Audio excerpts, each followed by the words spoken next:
This is a sports catastrophe production. Hey there, hello there. Jeff Carter Diamond welcoming you to a very special sports catastrophe episode. Now, there was nothing good on the 15th. I don't know why. August 15th had no superstar moments or birthdays. So basically, in lieu of that, I should make one video, and that will be the video today. Last night, Arizona defeated the San Diego Padres. No big deal, right? Actually, it was a big deal because the pitcher who threw the no-hitter was Tyler Gilbert. And he was the first person to do it in his first start since 1953 with Bobo Holloman, if memory serves me right.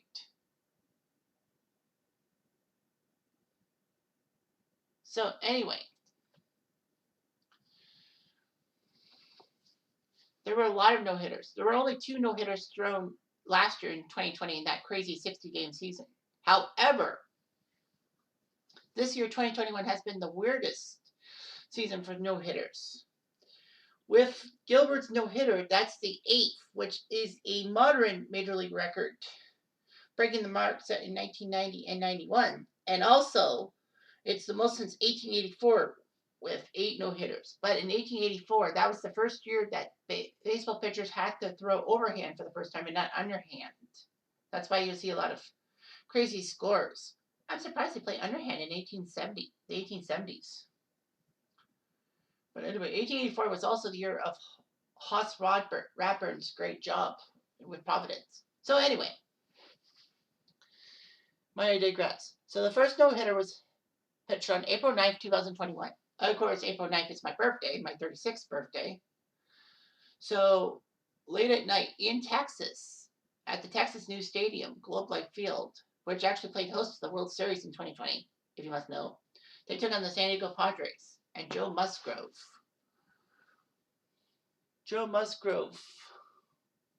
actually was a former Blue Jay prospect.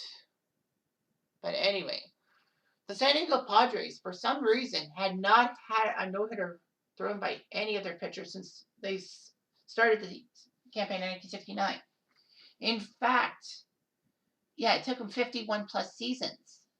If you think about it, that's kind of akin to the Mets. However, Yohan Santana threw his no-hitter in the 50th anniversary of the franchise in 2012. So basically, San Diego had more years without a no-hitter than the Mets did to start their franchise.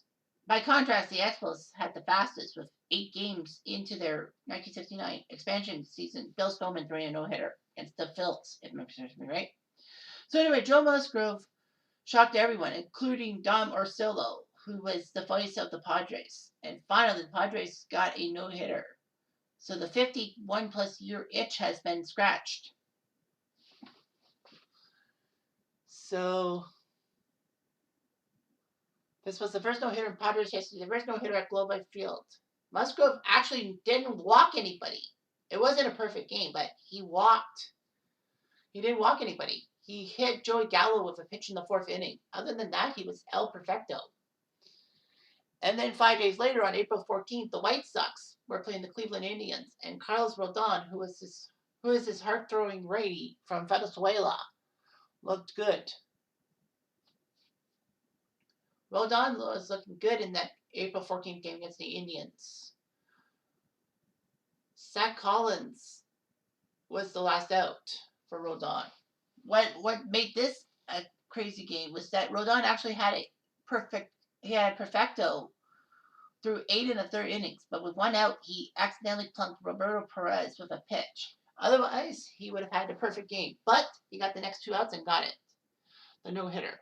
Then May 5th comes and John Means of the Orioles happens. He actually was an all-star in 2019, somehow. I guess because of, Baltimore needing an all-star. Every team has to have one. So the Orioles went into Seattle to play the Mariners and my good buddy Jason Lundgren. Anyway,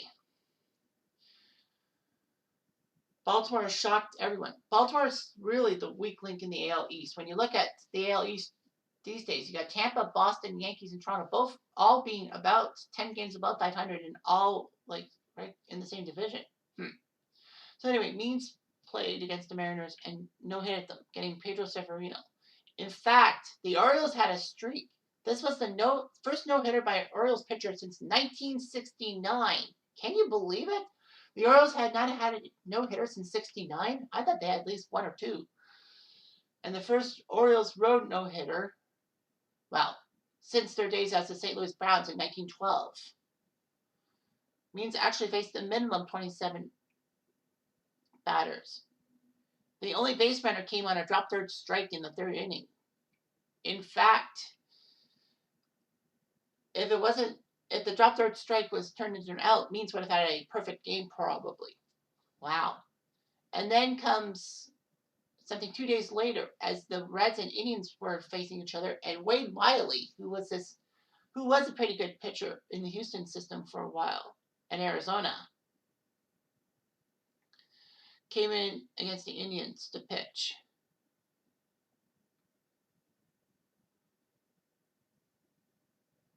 So anyway, Wade Miley threw a no-hitter, and at the age of 34 years, 175 days, he was the oldest pitcher to throw his first career no-hitter since David Cone in 1999, and that was a perfect game for Cone. Indians were no-hit for the second time in the season. The first time that happened, Zach Plesac actually was the opposing pitcher both times. And Jordan Loblaw was the final out both times. I guess I read it wrong. It's one of the things I'm looking at is the catcher, not the final out. My fault. So anyway, the Reds became the first team to no-hit their interleague rival, and only the second team to no-hit a team from the opposite league that plays their home games in the same state as them. After Don Larson's perfect game, I guess because the 56th perfect game at the World Series was Yankees versus Dodgers, and that was when the Dodgers were in Brooklyn. This was the first time that two interleague no-hitters were thrown in the same season. Musgrove did it interleague San Diego, Texas. Wade Miley Cincy over Cleveland. And then May 18th, Spencer Turnbull pitched a no-hitter in Seattle, if memory serves me right. It was amazing. It was the 8th no-hitter in Tigers history. I know Justin Verlander had a pair, and Jack Morris had one at least. But Spencer Turnbull turned it on Seattle. It was the first Tigers no-hitter since Verlander's against the Blue Jays in 2011. And the first time that 5 no-hitters have been thrown this early in the season since 1917. And the Mariners were no-hit at home for the second time in 13 days, the fastest span since 1923. Wow. Spencer Turnbull made his debut a few years ago for the Tigers. And then Corey Kluber, the next day against the Texas Rangers in Texas, if memory serves me right, threw a no-hitter. It was unbelievable. And all that. Texas would host a second no-hitter on their turf. And Corey Kluber, who was his power pitcher for Cleveland and then kind of slowed down a bit before the Yankees picked him up, he threw a no-hitter. It was the first no-hitter since David Cone's perfect game in 1999. That's a long time coming. And the first on the road by a Yankee pitcher since 1951. I guess that was Allie Reynolds. I would have said Virgil Trucks, but I think Virgil Trucks pitched for the Tigers that year. Yeah, I think it's Allie Reynolds. So anyway, this was the first time no-hitters were thrown on consecutive days since 1969. I can't recall that. Like back-to-back days in 1969. I have to check.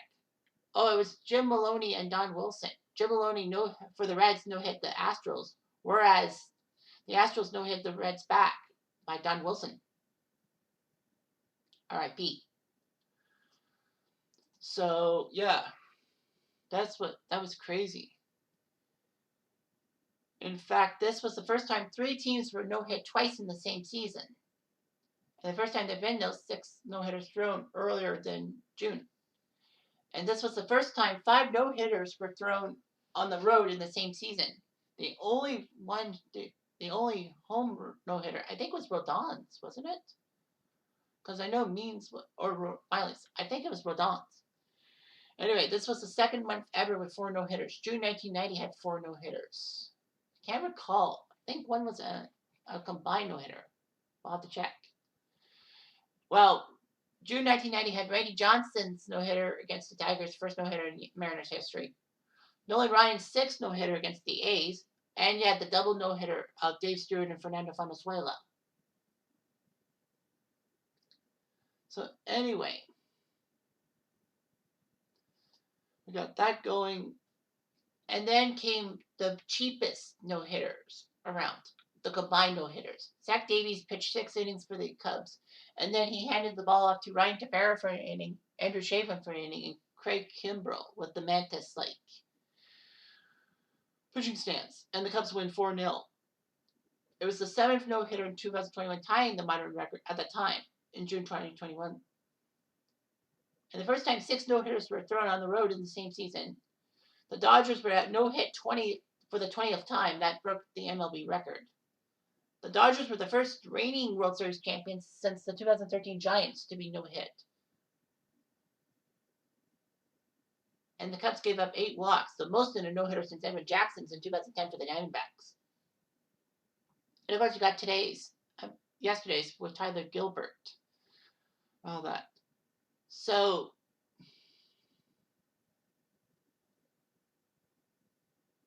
on the list of no-hitters thrown, the Dodgers have thrown the most at 26. The White Sox are second with 20, and Boston has 18 for third. The Cubs and Reds are creeping up on them because they're only one back. And the Giants have 17, but none since 2015. Yeah, when you look at it, it's like, wow.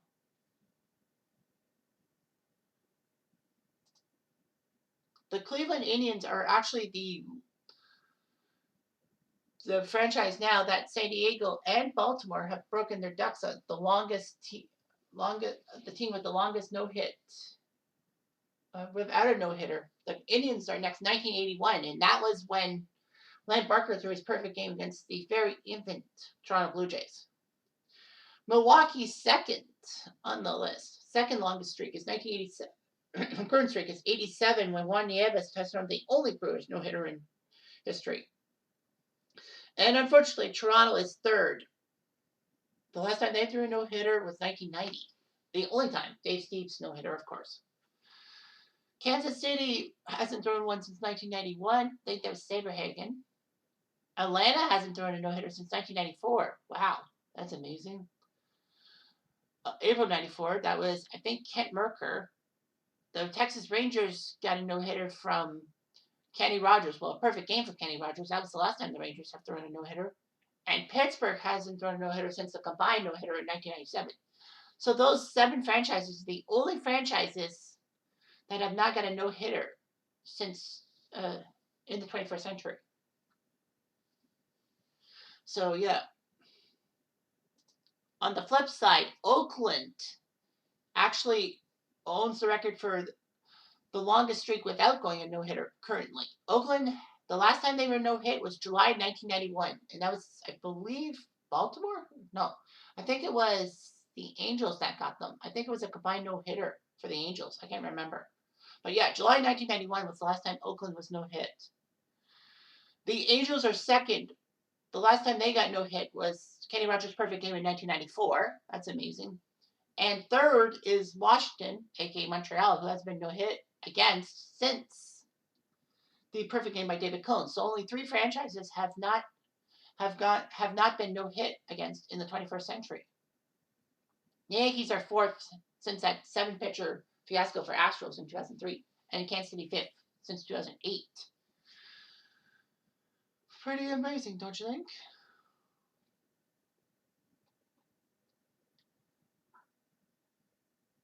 Plenty of that. There's been plenty of shortened no-hitters. Madison Bumgarner threw a 7-inning doubleheader no-hitter, but that doesn't count. So he did that. He was the first National League pitcher to throw a shortened no-hitter since Pascal Perez's 5-inning rain delay no hitter, which didn't count, of course. In the American League, I remember that it was a no hit. The Rays no hit the Indians, but it doesn't count because it was a 7-inning doubleheader. That was the first time since Devin Hansack of the Red Sox in 2006 got a 5-inning no hitter, but it was called due to rain. So, yeah, a lot of teams with only one no hitter, including my Blue Jays, pissing me off, but that's true. So you got yourself the no hitters fiasco of 2021. What is going on? Why are there like 8 no hitters this season? It just doesn't make sense. But my guess is that people are swinging for the fences, and if you can't swing for the fences, you're going to strike out. Weird philosophy, but that's the way it goes. Anyway, I'm Jeff Diamond.